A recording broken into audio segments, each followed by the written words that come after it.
Welcome back, ladies and gentlemen, to Let's Play Legend of Zelda: The Wind Waker. I'm your host today, Silent09! And I found the Fishman, finally. I was actually looking around for him out by here, wherever here is, the place that the gods want us to go climb. I don't know if it's the Tower of Babel or what it is, man. It could have fooled me with how huge it is.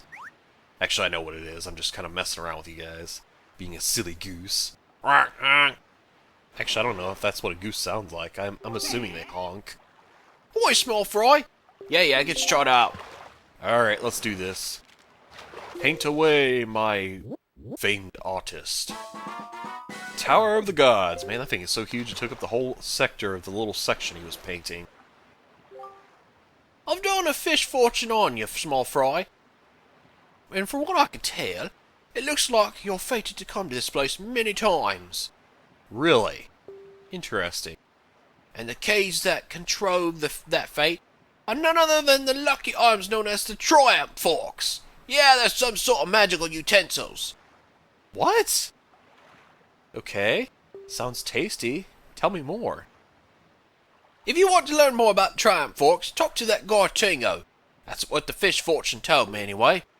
Now, I know I may only be a fish, but my fortune-telling is uncannily accurate. You better believe it, small fry. Yeah, believe it! Okay, sorry, I just had to do that. Alright, now that we got that done, what he's talking about is indeed true, but I'm not going to say anything more than just acknowledging that it is true, because it would kind of spoil some stuff. And, yeah, I don't want to spoil anything. I mean, I know the majority of you who requested this Let's Play or are watching it have already, like, been through it yourselves. Or maybe there's a few things in the game that you haven't done or seen yet, and so you're wanting me to go through it. So, thanks. Appreciate the torture you're putting me through. I'm just kidding. I'm actually having a lot of fun doing this. Alright, in we go. The Tower of the Gods. Oh, man. Stop whistling, boy. That's rude. How woo! It's like you're calling after a lady, you know, doing the wolf whistle. It's kind of like the typical cartoon of when the wolf finds some lady really attractive, you know. Or if you happen to let your door happen to swing another way, then, you know, you can be a male wolf finding another male attractive, or a female wolf finding another female attractive, whatever, you know. I'm not trying to be PC or politically correct here, but I do realize we are in the 21st century, so I don't want to sound like an ignoramus. Although I probably sound a lot more like one when I bothered to make that comment. You know, trying to say, oh, I'm trying to be, you know, try to be careful. I'm not trying to sound like an insensitive jerk either, but at the same time, you know, sometimes acknowledging something is worse. You're doing worse for wear than you are actually just treating everybody as equals sometimes. At least to me it feels like that. Did I just seriously open up another... Oh, great, I brought another one of these nasty things. Meet yellow chuchus, if I got the name right. These guys are actually a lot easier to take down, as far as I remember. They take one hit from the sword. But as you definitely can tell, and as you could probably plainly see, those nasty things actually require some form of neutralization because their electricity tends to hurt. Well, okay, well fine, I can't get to it, man. What the heck? Fine, I'll go ahead and use this box. Okay, so in this dungeon, we're going to be pushing these boxes around a lot. Whether it's to use them as platforms for later, setting them down on top of switches, or making a pathway to use them for later for climbing across. Just know that you're going to want to get comfortable using those. And yeah, I would advise this. Don't destroy them if you can. Will you cut the frickin' thing? Jeez, man. It's not that. Oh, you. That was just plain rude. How rude! Stupid thing. Ugh. Ugh, ugh, ugh, ugh, ugh. I hate this, like, waiting game you gotta do, but... You know, you gotta do it. It's kind of part of the temple, man. Thankfully, it's only, like, every, like... I think it's every so many seconds. Somebody can fact check and tell me how many seconds specifically, but, you know, I'm not gonna bother trying to figure out or count it out, you know. I probably should have, you know, before I came to this dungeon, but I couldn't be bothered. Let's see. Don't blow me up. Okay. Yeah, because that blast radius is really... It stretches quite far and wide, I have to say. Not like the first Pokemon song. Searching far and wide. I don't know why that came to mind, but it just did. So what do we get? What do we get? Look what I got, world. It's the dungeon map. Alright, now we can see where we've been and where we're going. Now all we need is the compass. If we get the compass, then we're set and good to go. Alright, so... Good grief! What are you guys doing here, man? I didn't invite you. This is an exclusive VIP party. No electricity allowed from you. This is a primitive party where we're doing everything old-fashioned like. Yes, yes. Alright, get over there. I don't think there's anything of use in here, but I'm gonna find out. Because curiosity killed the cat, you know. Ooh. Thankfully I'm not a cat, but, you know. I can be a bit of a tomcat. If you know what I mean. Okay, yeah, I'm being a complete dumb butt. I need to just get out of here and move on. You could fight those creatures and actually get, I think, a mixture of red and you. No, red and green chew jelly, but I'm not going to bother with it. What are you doing? You cannot use the flag here. I was seriously about to try and use that. Yeah, in case you haven't figured it out by now, when you're in this dungeon, you can't actually make use of the wind or the flag. Of course, as soon as I get over here, the stupid water drops. That's okay. So, you might as well go ahead and just put it out of your mind that you can use, or you can whip out the sail and try to get to places a lot faster. Thankfully, though, there are only so many rooms on this first floor here that we require using the boat. The boat, man, the boat. To sail around in. Lovely. We've got a switch here. And if you try stepping on it and then leaving, yeah, the door closes, so... Yeah, I just figured I had to show that. I mean, we kind of already had a switch like that in Dragon Roost Cavern when we were in the room where we had to pick up the big key. Yeah, you turn it into a ball, and you can actually pick these guys up, and then go ahead and take this guy and set him on top of the switch. And we had to use the mag tail to pick it up. Whoa, that would hurt. Let's go ahead and put the boomerang on. Dude, the boomerang's right there. What are you doing? Oh, you... That was uncalled for. Get out of here. He hopped right on me. I had no chance of blocking that or getting out of the way. So we got a gap here. We can't jump across it, clearly. What do we do? What do we do? Oh, I see. We have a switch here.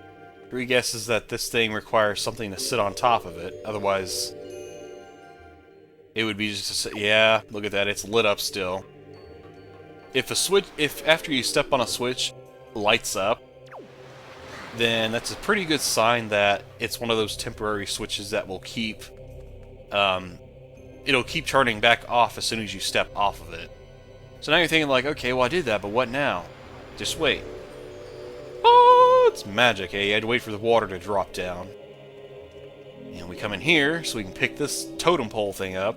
Let's go ahead and run across, run across, run across, run across. Please don't run it. Okay, phew. That was a risk. But it was a risk well taken. Worth taking, excuse me. Anyway, we got this weird looking... It looks like a bishop from a chessboard. Well, minus the little knob at the top. Alright, anyway, what you do here is you put that in a little slot there, and then we gain access to more of the temple, which is pretty cool. Nice. Let's go ahead and go back to our boat here. Huh, I thought that was supposed to open up the mouth of that. Yeah, in case you're wondering, like, okay, well, what is, like, our main goal here? Well, our main goal, as I mentioned from I think it was the beginning of this video, maybe, possibly, if I didn't, I'm going to go ahead and mention it now. We're trying to climb the Tower of the Gods, that is. And the only way we can do that is if we progress in the floors. Well, if you go to each of these rooms, you'll find that all of them just lead to basically a dead-end room, so to speak. But there's a door, as you can see right there, and if you look at the map, there's a door right there that we can enter that should, keyword should, lead us to a higher floor. I mean, we don't know that, so you'll just have to take a chance and believe me on this. But as you can clearly see, it's kind of impassable with the water gushing out of that statue's mouth. So we're taking time, and I think the whole idea is we have to put those little totem pole things that look like bishops into their respective slots. There's one on this side, and there's going to be one on the opposite side.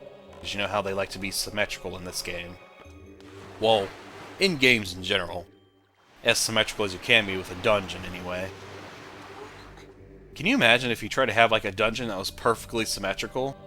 It'd be really overly predictable as to what you're supposed to do. Unless, of course, you manage to find a way to make it unpredictable and still keep the symmetry.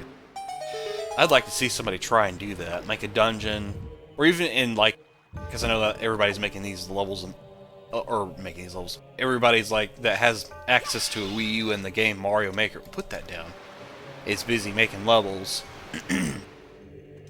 I definitely would like to see if somebody could actually do this. Make a level that is perfect in symmetry, yet make it to where you can't predict what's going to happen next. Like that, I don't think that would actually be possible now that I think about it. Because, I mean, that's the whole idea of symmetry, is it's kind of a predictable factor. What are you doing? Pull that back. Alright, so remember when I said we had to get used to pushing and pulling these boxes? Yeah, we're going to have to get used to doing that. Unfortunately. And this is the part I don't like. We have to wait patiently for the water to fall back down so we can go ahead and get back to pushing and pulling these boxes again. So I guess the best bit of advice I could offer, so you can like save on time and so you don't have to sit here and wait forever and ever in a day, is to go ahead and swim yourself over to the box that you wish to push or pull. Wait, what am I doing that for? Because I got another box over there I gotta push in. Yeah, let's go ahead and push this back over this way. Whoa. That was cool. Like, as the water was rising, you could see the box shifting over that way. Like, automatically. Like, automatically. What are you, some kind of teeny bopper on Friday night? Like totally. Not trying to insult anybody, mind you, of course. I just know how it is sometimes. You just get, like, overly... I'm not doing the like curse again, am I? Well, you could have fooled me, man. Oh. Actually, you know what? That might be good enough. Yeah, I'd rather wait and get that fully over, because I know for a fact if I try to like do this, oh, I should probably have explained that. Jeez, man, I got so much I got so busy getting into autopilot mode that I forgot to explain what the hell it is we're doing. We're forming a sort of bridge, as I mentioned before, that this is one of the examples you would have to do with these boxes. And what we have to do is we have to take a torch, we have to light it, and then there are a couple of unlit torches over there. And if you're wondering, okay, is this the room with the compass? Do I really have to do this? No, you absolutely have to do this, because that is, I think it actually is a dungeon key, or small key. What the hell are the name of the keys in this game? Yeah. Let's see. It was a small key in Ocarina of Time, I want to say, and it was also a small key in Majora's Mask. Or maybe I'm totally wrong, and I got future self correcting me. Yeah. On screen, and if he is, what? What the hell, man? That's not supposed to happen. Seriously? All right, let's try this again. From the top. Get there, get there, get there, get there. Light the torch, light the torch! Oh, dear goodness, Link, light the torch. Light it! Light it up on fire! Hoya! Woo! I like it when the chests there appear. It's like all mystic-like. It almost looks like an electrical energy. Look what I got! It's a small key! Well, color me corrected. That is not what I thought it was. Oh, come on, really? Go away. Seriously? Oh, come on, man! I wasn't try. Well, apparently you could have fooled me that you were trying to land right on top of it. The way I was jumping. Jeez, man. Look before you leap. Didn't your mom or your dad ever tell you that? Seriously. Huh, weird. So the door stays unlocked if you've unlocked it already. Very fascinating. It's an interesting mechanic. Oh, lordy. Well, excuse me, we're burping, and I'm being gross, and this commentary stinks. Smells like dirty wet wipes. We are finished with the east side of the first floor. I'd like to say we're finished with the east side altogether, but no, this is only the first floor. We got a lot more ground to cover, so stay tuned. We got more fun stuff to do.